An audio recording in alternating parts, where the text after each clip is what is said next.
connection, without a follow, without a mention.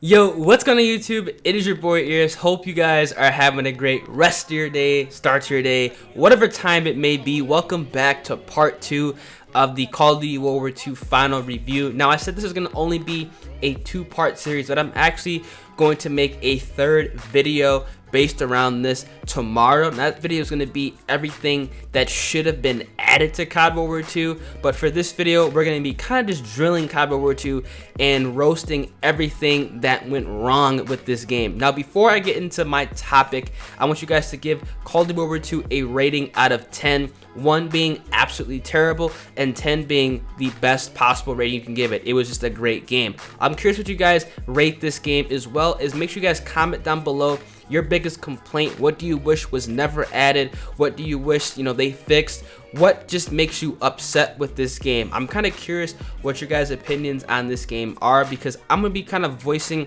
everything that went wrong in my opinion for this video, and I want you guys to be transparent in the comment section. Let me know if you guys agree with me. Let me know if you guys disagree with me, and also if I miss anything, go ahead and comment that as well down below. Now let's get right into it. Now, I think the number one complaint that went wrong with COD WW2 that we can all agree on is going to be the division system. Now, I know some people enjoy the division system, but personally I think this completely destroyed the creative class, completely destroyed customization within COD WW2.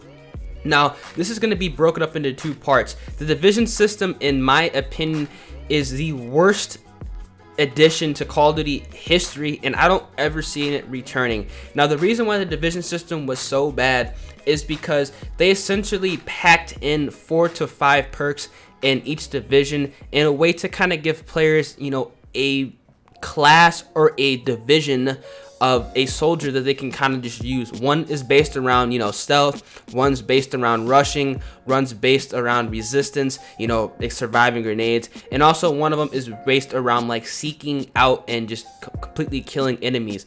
Now, the issue with the divisions, and this kind of goes into my other issue, which was the division update, which in my opinion, after actually playing the game after a couple months after they went ahead and changed a lot of divisions, I think it actually made the game a lot worse. Now, the issue with the division system is because some of the divisions are currently unbalanced and some of them are just useless. Expeditionary, you have unlimited ammo, you have unlimited explosives, you have Recon Pro built in where you can go ahead and just mark enemies on the map with explosive damage.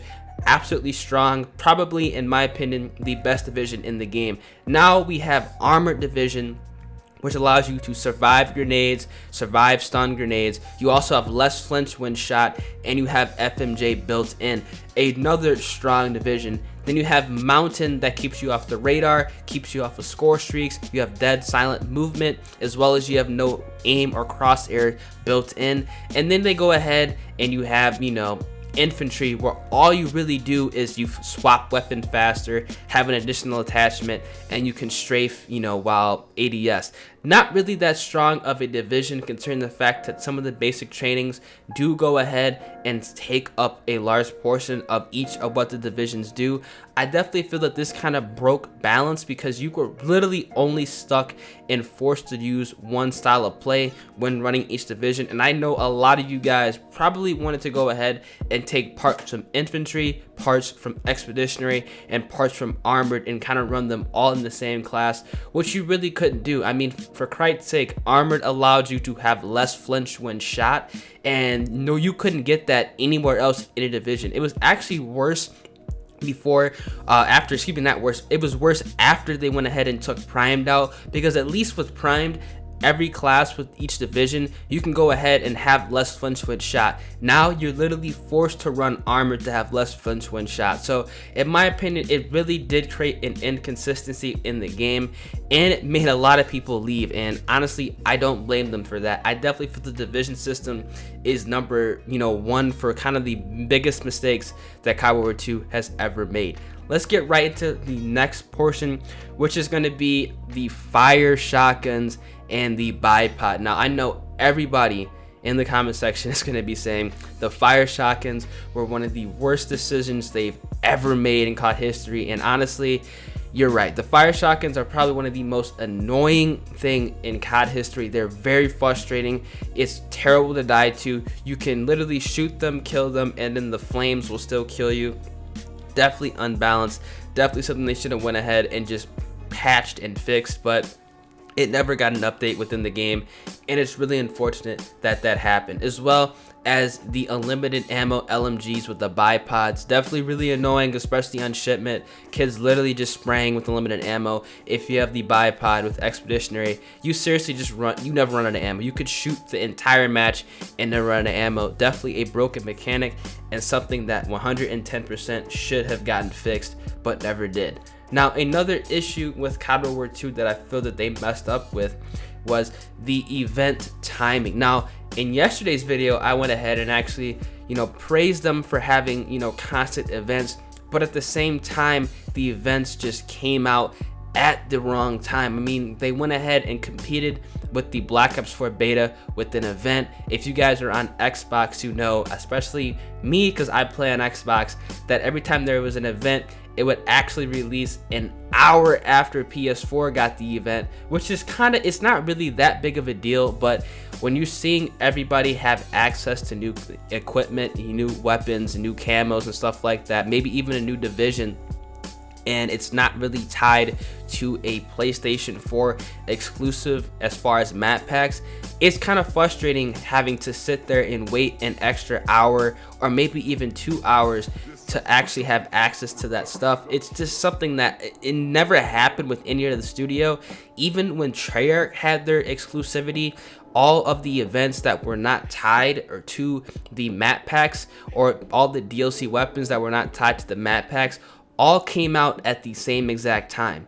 So I don't understand what happened with Sledgehammer Games, but I feel that that was definitely a mistake and a blunder, and it caused a lot of upset people. A lot of people on my stream were always furious that were on the Xbox, including myself, when I had to sit there refreshing my app for hours on end, waiting for the event to actually load up on my console. Definitely something that's frustrating, and it cannot happen for future Call of Duties, because I feel like people are just going to end up walking or forced to go ahead and buy the console, that the game's exclusive to, which I know 99% of the people who do not do YouTube are not willing to do.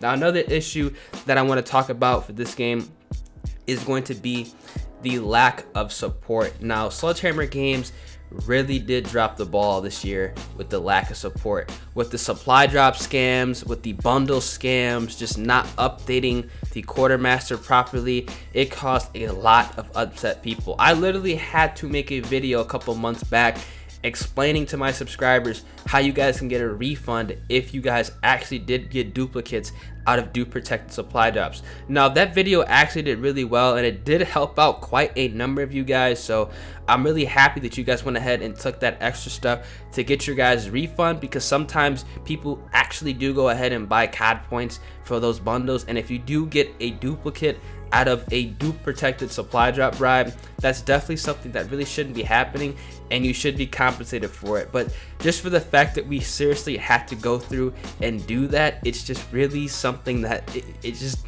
Sledgehammer, y'all dropped the ball on that. You can't be doing that again, and quite honestly, I don't even know if they're even going to be making games after this one, because that definitely is a major problem and a major blunder with that studio, and it really cannot be happening anymore. Now, another issue with this game I feel that a lot of people just got mad at was the daily orders. Now, the daily orders were fine and dandy for the first, I'd say month and a half, and then they just never updated them. You could seriously look back on my channel in the last day I did a daily order video, they stopped updating them. And the worst part about it is there was about maybe 25 to 30 unreleased heroic and epic weapons in the game files that just never came out to the game. There seriously are still running duplicate daily order weapons 3 months after I stopped doing them, which is absolutely appalling. I just don't understand how they could just go ahead and just allow that whole, aspect of the game to die. It literally didn't make any sense.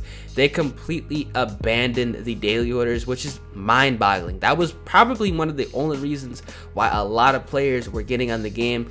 And coincidentally, when they went ahead and stopped updating the daily orders on the regular and people started to catch on to that, lobbies became, you know, thinned out, people stopped logging onto the game, the average player base per week started to drop, and I think that really does correlate with the lack of support with the daily order weapons. The last time they updated the daily order weapon was when they went ahead and they added the Iron Curtain 2, which technically really isn't even a daily weapon order, it's just a contract weapon. But I'm gonna go ahead and put that with the daily weapon order because it only was available for 2 days, so they really dropped the ball on that. I definitely feel the need to go ahead and start updating that daily weapon order again, or do something to get people to log onto the game daily, because as of right now, there's literally nothing to do. And on top of that, we haven't really gotten an heroic weapon bribe in months. We haven't really got epic weapon bribes in months. We haven't gotten, you know, any type of weapon bribe in months, which is really unfortunate.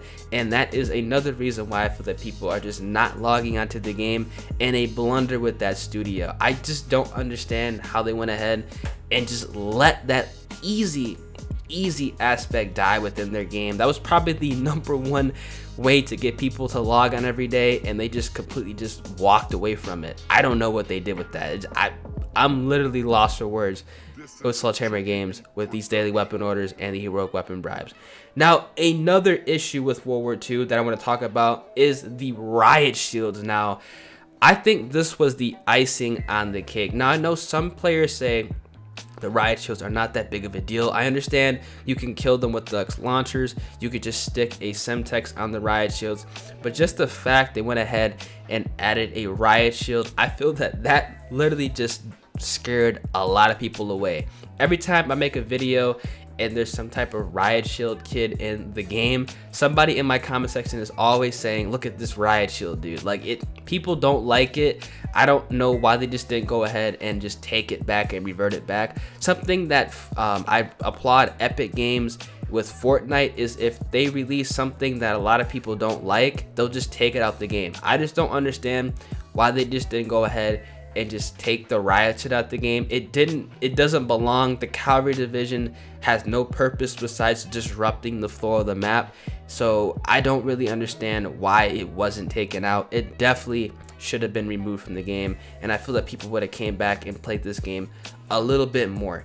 Now, another issue with the game is going to be the aim assist. Now, the aim assist on COD World War II is absolutely terrible. If you guys played the Black Ops 4 beta, I know a lot of you guys did on the channel, you cannot tell me playing the Black Ops 4 beta and then coming back to this game, something isn't adding up. The aim assist on this game is all out of whack. You literally lose aim assist on players. Kids with airborne are literally running around the map strafing out of bullets. You can't even connect to them. It just doesn't make any sense, and they really do need to go ahead and fix the aim assist. I don't even know if they can even go ahead and fix it. It's just wonky, it's out of whack, it's inconsistent, it causes for inconsistent gunfights, and I feel that that's a reason why people that have played the Black Ops 4 beta literally probably aren't even going to come back and play this game, because it just feels weird. Now, another issue I'm going to say are going to be the Master Prestige rewards. I still only have my Master Prestige level 1000 camo. I think this was probably one of their biggest failures as well. They waited too long for the Master Prestige rewards. They weren't what anybody wanted. They were just camos and uniforms. I don't know why they didn't bring any specific variants. I don't know why they didn't bring any new variants to the game, any new weapons, something like that. And on top of that, the camo is literally based off of the Chrome Tiger camo. So it's just another reskin camo for reaching level 1000. There was really no incentive to play this game this year to hit match rank. And that's kind of why I feel that people just didn't have the drive to continue to play the game throughout the entire year. I hit level 1000 because I do enjoy playing Call of Duty. I do enjoy Call of Duty World War II in that aspect of grinding it out. But for the regular player who just gets on the game just to play, there literally is absolutely no reason for them to go ahead and hit max rank outside of personal gain, which honestly is not good enough for a Call of Duty game. There needs to be some type of reward, and as well as for any game, there literally should be some type of reward that's worthwhile for the grind to get to the max rank, and that just doesn't exist within COD World War II. And it's really, really frustrating and unfortunate that that happened this year. Let me know what you guys think about that. Do you guys think the Master Prestige rewards were worth it? Do you guys think it wasn't worth it? Personally, I think that was probably one of the biggest blunders with this game, and it caused a lot of people just to walk away and just never come back.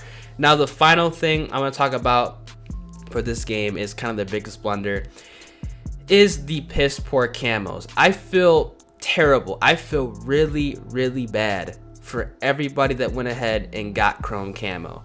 Now, if you guys are unaware, they went ahead and added honestly, they added multiple animated camos to this game. They also added camos within the quartermaster that all look 1,000 times better than chrome camo. And chrome camo is the camo you unlock when you get, you know, every gold, every weapon diamond, or every weapon gold in COD WW2. Chrome tiger camo, you literally have to prestige your weapon 3 times for all of them to get chrome tiger, which is probably the hardest camo in Call of Duty history. And they literally went ahead and copied it for a master prestige camo, because if you have chrome tiger, odds are you're at least prestige level 100, and you get like the icy looking camo, which is better than the chrome camo. So I feel absolutely terrible for everybody that went to got chrome camo, everybody that got chrome tiger. That's a huge slap in the face, and Sledgehammer, you honestly should feel ashamed of yourselves for doing that. Now, these are going to be my reasons for everything that COD WW2 did wrong. Let me know if you guys do agree with this list. Let me know if you guys, you know, think I should add some stuff. Comment that down in the comment section below. I think I nailed everything on the head. That's actually, you know, things that are game breaking and things that really, you know, cause a lot of people just to walk away and not play the game. So yeah, it's been your boy Ears. Hope you guys do enjoy.